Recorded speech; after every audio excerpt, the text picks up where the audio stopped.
Greetings everyone, welcome aboard. My name is Joseph James. Welcome to your live trade room. It's November 8th, 2010, schooltrade.com, sidewaysmarkets.com, and here's your live trade room recap. I want to thank you guys for your time this morning. Had another great Monday morning. We got our week off to another great start. I made it a little more challenging on myself than I could have, obviously. We'll talk more about that in a second, though. I had to dig myself out of a little bit of hole this morning. But of course, beginning of the week, right? Second week of the month of November. We got kind of a long month here, guys. And of course, before we talk about the trades we took today, I want to remind you guys, this Friday, beginners training on our blog. Don't forget the blog, guys. Up top here, right above me on the blog, you'll see three sections. The beginner's course, right? The beginner's corner. You've got your trade room resources, and you've got your live webinars. All right, guys? So right above me here on the blog, get to know these sections up top here, guys. Lots of great free information, articles, videos, live trade calls here on the blog, guys. So don't forget. Also use that search box. We've also got live support here 24/7. You can also check out our YouTube page, and then don't forget you can sign up for the newsletter down bottom, right? Join our newsletter, and you can follow the blog right below here, guys. Scroll down a little bit and click on follow me here to follow the blog.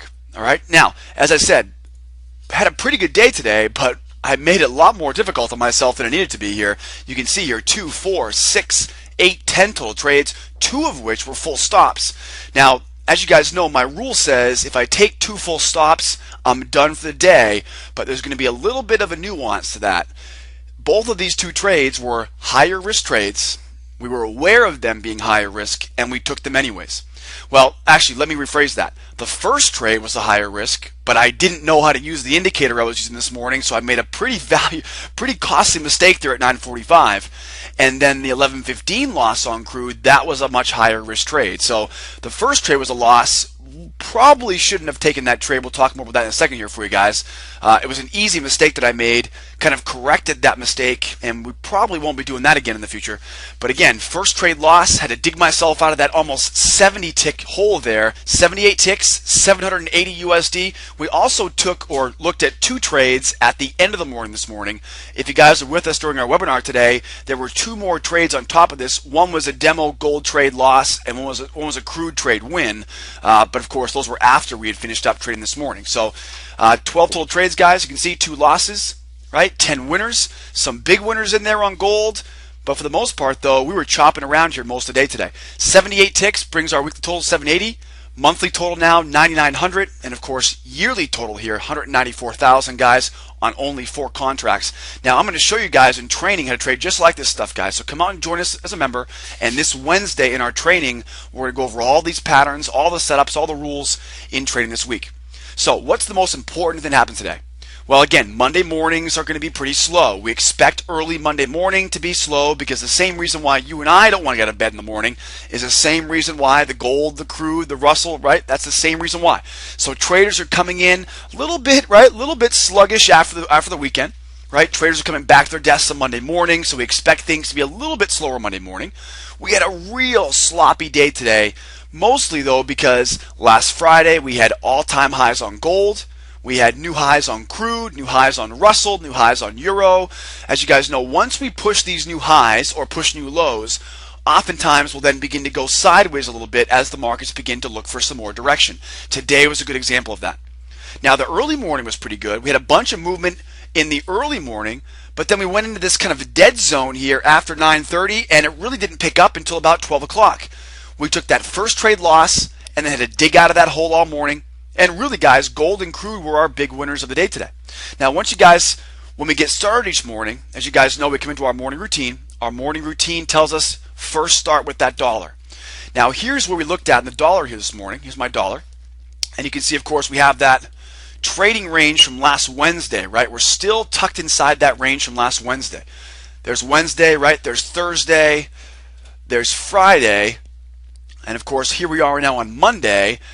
And we've broken the channel high, right? Channel low, or wedge high, wedge low. We've broken above those highs, and now here we are on the dollar. We had overhead resistance there at 77,400. What ended up happening, the dollar ended up tumbling down here this morning, which caused the gold to push 1,400 yet once again. So dollars started off this morning, guys, relatively wide trading range.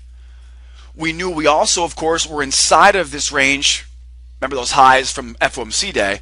So we were still well below the trading range highs from last Wednesday. So we were still an inside day today, but we had a very wide trading range. Wide trading range, right? Inside day. We had very low average to range. So we had all these conflicting signals here, right? Low ATR would be a bad thing. A nice wide trading range you can see here in the dollar, that's a good thing. Okay, inside day, underneath the resistance from Wednesday, right? That's a bad thing. Okay, but a moving market, see that sloping trigger line? Sloping trigger line, that's a good thing. So we're seeing mixed, right? Mixed feedback here, mixed signals in the dollar. Big wide trading ranges, but we still knew we had that overhead resistance. And we also began to see some divergence here at these highs, which told us to look for the dollar to sell short, which of course it did. When the dollar then broke those lows, everything else began rising. Here's my crude now. You'll notice on crude here, we get this sideways range. We also have this bottom of the channel here, right? There's my channel low, there's my channel high. Okay, so as you guys can imagine here, what I'm trying to do is, I want to try to now buy these lows, right? Going back to the upside here. Okay, so rather than trying to sell short here, which of course we did later on this morning, my initial goal here was to buy above 72s, right? And take this as a two-step pattern long. Okay, and that was actually where we got our first loss of the morning, right? Taking above 72s there. So buying the lows, right? Trying to buy the lows of this channel. We also noticed we're at the lows of the range, right? 61 support. So we had a lot of different reasons why we should be looking for a long trade here for our first test or our first trade of the day.